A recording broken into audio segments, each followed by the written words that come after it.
બીજા મુદ્દાની વાત કરીએ તો ગુજરાતમાં સ્થાનિક સ્વરાજ્ય ચૂંટણીને લઈને રાજકીય માહોલ ગરમાયો છે। તેમાં ભાજપ માટે ચૂંટણી જીતવાનો રસ્તો વધુ અઘરો બની રહ્યો હોય તેમ લાગી રહ્યું છે, કેમ કે એક તરફ ઉમેદવારોની પસંદગીને લઈને ભાજપમાં આંતરિક કલેશ વધુ ઘેરો બની રહ્યો છે, જ્યારે બીજી તરફ વિકાસના કામો, પ્રાથમિક માળખાકીય સુવિધાના કામો ન થતા ઠેર ઠેર ભાજપના ઉમેદવારોનો મતદારો વિરોધ કરી રહ્યા છે। સ્થિતિ એટલી હદે કથળી રહી છે કે હવે તો ભાજપના ઉમેદવારોને પ્રચાર કરવો મુશ્કેલ બન્યો છે, કેમ કે લોકો હુરિયો બોલાવી રહ્યા છે।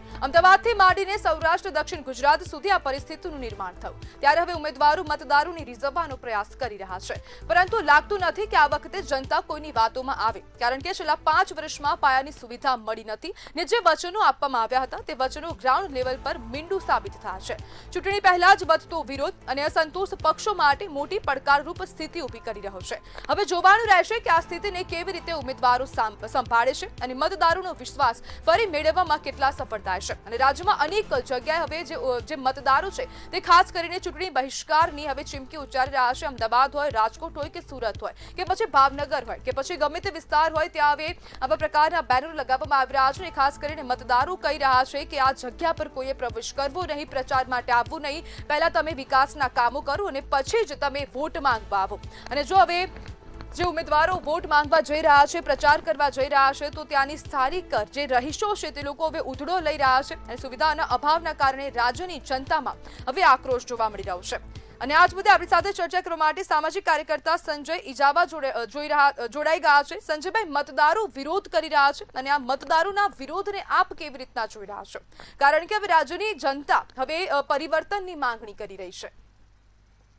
ખરેખર મતદારોનો જે વિરોધ છે એ ખૂબ જ ગંભીર બાબત છે અને ખરેખર સાવચેત જોઈએ, કારણ કે એક હતું શાસન છેલ્લા કેટલા વર્ષોથી થયા છે એના હિસાબે અત્યારે સોસાયટીઓમાં જે ડોર ટુ ડોર કચરા ઉઠાવવાની જે વાત આવે છે એની અંદર જે કામ કરનાર જે કોન્ટ્રાક્ટર એજન્સીનું દાદાગીરી અત્યારે જોવા મળે છે, કારણ કે સુરતની અંદર કચરા કૌભાંડનું બહુ મોટું પર્દાફાશ પણ થયું છે, એટલે એ પ્રમાણે કચરા કૌભાંડ કરવામાં એ લોકોના રસ છે, બાકી કોઈના ઘરેથી કચરા ઉઠાવવાનો રસ નથી એવું અત્યારે દેખાય છે। એ ટાઈપનું અત્યારે ઘણા બધા સોસાયટીઓમાંથી પ્રશ્નો આવે છે અને પીવા માટે સારું શુદ્ધ અને પીવા લાયક પાણીનો અભાવ છે। તો આ બધું જોતા એવું લાગી રહ્યા છે ભાજપને આ કેટલા વર્ષોથી જો એક જ દારૂ સત્તામાં બેસાડી રહ્યા છે, એટલા માટે એમને હવે રસ નથી, કારણ કે એમને ખ્યાલ છે લોકો ભાજપને મત આપવાના છે એવું એક વેમમાં એ લોકો રહી જાય છે, એટલા માટે આ પ્રશ્ન વારંવાર ઉપસ્થિત થાય છે। સુરતના ઘણા બધા સોસાયટીની અંદર આ પ્રમાણેનો પ્રશ્ન અત્યારે દેખાઈ આવે છે અને ઘણા બધા વિડીયો વાયરલ થાય છે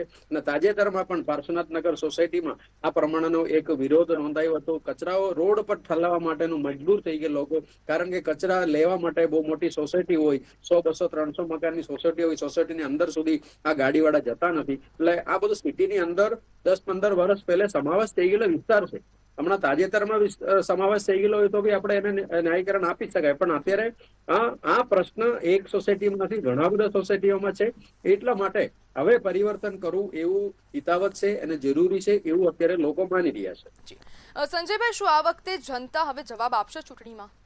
ચોક્કસપણે આ વખતે જનતા જવાબ આપશે, કારણ કે આ કેટલા વર્ષોથી જે તકલીફો જે વેઠી રહ્યા છે જનતા, એ આ વખતે કઈ ને કઈ બધે જે દેખાઈ આવે છે।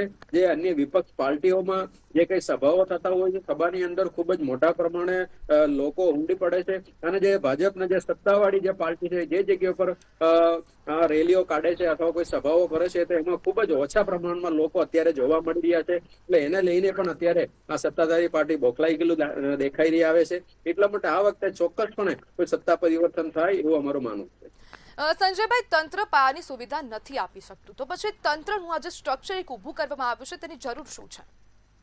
હા, એટલે પીવાનું પાણી જો લોકો સુધી શુદ્ધ પાણી પહોંચાડવાનું જો અત્યારે વ્યવસ્થા તંત્ર પાસે ના હોય તો આવડું મોટું સ્ટ્રક્ચર ઉભું કરીને કોઈ કામનું નથી, કારણ કે સુરત સિટીની અંદર ઘણા બધા ESR પણ બનાવ્યું છે, જે પાણીનું ટાંકી બનાવી દીધી છે અને એ પાણી એની અંદર શુદ્ધ ભરીને પછી લોકોના ઘર સુધી પહોંચાડવાની જવાબદારી સુરત મહાનગરપાલિકા હોય અથવા જેવી અન્ય નગરપાલિકાનો હોય છે, પણ હાલમાં કઈ દેખાય એવી રીતે આવે છે અને ખરાબ પાણી જે તમે પી નહીં શકો અથવા અન્ય ઉપયોગ માટે પણ લઈ નહીં શકાય એવી રીતે ખરાબ પાણીનું પણ અત્યારે સપ્લાય ચાલી રહ્યા છે।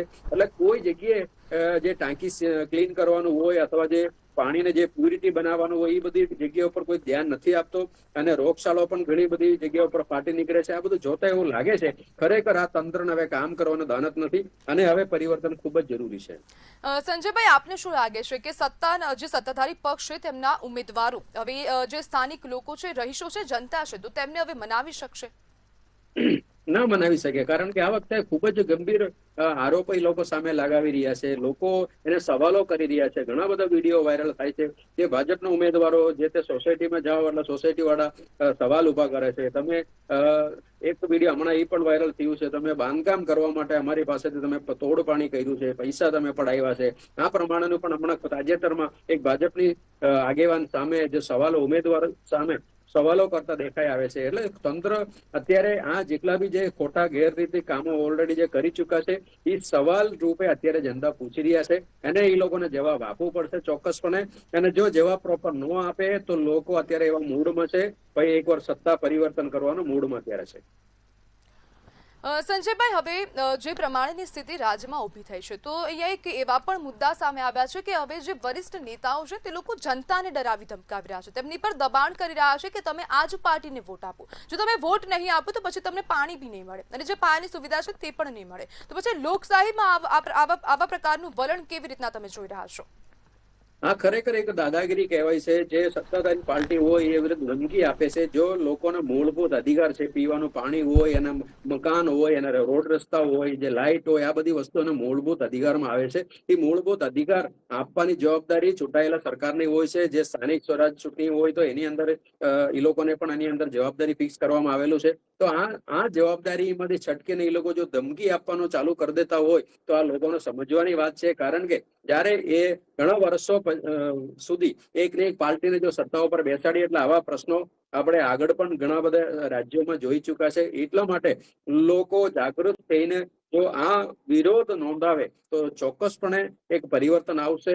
અને હું તો એમ કેવું છું દર 5 વર્ષે પાર્ટી બદલીને આવવું જોઈએ, સત્તા પરિવર્તન થઈને આવવું જોઈએ, તો જ આ ચોક્કસપણે આ અધિકારીઓ અથવા નેતાઓ કામ કરશે. નહીતર પછી એક જ જો પાર્ટીને તમે વર્ષો સુધી એને લાંબુ રાખો તો એની અંદર જનતાને નુકસાન છે. જો આ જે રાજ કરી રહ્યા છે એ લોકો ફાયદો મેળવી લે છે એવું અત્યારે દેખાઈ આવે છે.